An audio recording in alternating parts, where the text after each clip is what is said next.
পড়াশোনায় তাদেরকে কিছুটা হলেও আমরা যদি উদ্বুদ্ধ করতে পারি, সেই কারণেই কিন্তু এসিএম ছাত্র প্রকল্প আমরা নিয়ে এসেছি। এখানে আজকে 200 জনের মতো বলা হয়েছে, সারা ত্রিপুরার 200 জন মেধা যারা ছাত্রছাত্রী আছেন তাদেরকে সিলেকশন করা হয়েছে। আমি এখানে দেখলাম যে 1-2 ছাত্রছাত্রী আছে যারা প্রায়শ বিভিন্নভাবে তারা কিন্তু কোনো না কোনোভাবে পুরস্কৃত হচ্ছে, সেটা আর্টই হোক বা বিভিন্নভাবে। আমাদের সেক্রেটারি মহোদয় বলছিলেন, তো এই যে মেধা তাদেরকে উৎসাহিত যদি আমরা করি তাহলে আমাদের রাজ্যের জন্য ভালো, আমাদের দেশের জন্য আমাদের ভালো। এবং আমাদের এই গভর্নমেন্ট আমরা কিন্তু প্রতিজ্ঞাবদ্ধ, আমরা এটা করতেই হবে। কোনো অবস্থায় আমাদের যারা মেধা আছে, আমাদের ছেলেমেয়েরা তাদের কোনো অবস্থায় পিছিয়ে না যায়, তার জন্য যা যা দরকার আমরা বারবার একটা কথা বলছি যে গুণগত মানের শিক্ষা, সেটা কিন্তু আমরা করে যাচ্ছি। এবং আমার মনে হয় যে এই যে প্রকল্পটি, এটা একটা বিশ্বাস আমাদের স্টুডেন্টদের মধ্যে সেটা জাগবে।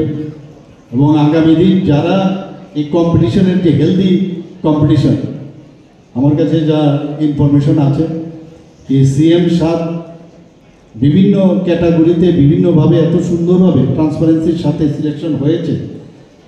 তো আমি এর জন্য শিক্ষা দপ্তর, বিদ্যালয় শিক্ষা দপ্তরকে আমি ধন্যবাদ দেব। এবং এই স্কিম শুধু না, এটা কিন্তু মানে লং টার্মেও যাতে আমরা সেটাকে বজায় রাখতে পারি।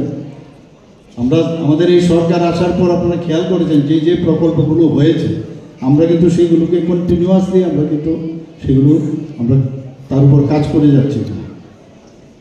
আমাদের যে ন্যাশনাল এডুকেশন পলিসির একটা সুপারিশ ছিল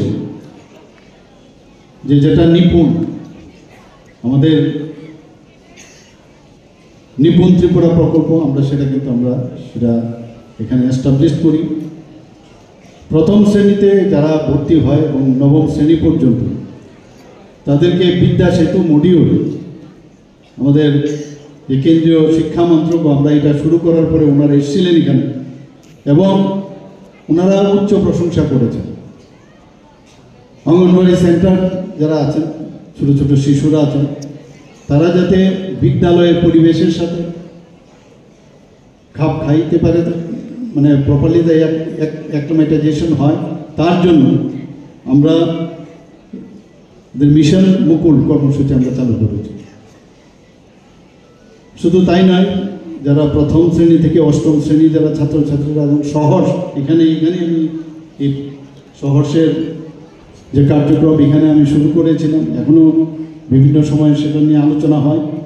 এবং এতে করে যারা স্টুডেন্টরা আছেন যাতে স্ট্রেসে না থাকে, আনন্দের সাথে পড়াশোনাটা করতে পারে, ওর ভিতরে যে আবেগের যে বিষয় আছে সেইগুলোকে কিভাবে এক্সপ্লোর করা যায়, এই শহর যে কার্যক্রম, সেই কার্যক্রমও আমরা ত্রিপুরাতে আমরা শুরু করেছি।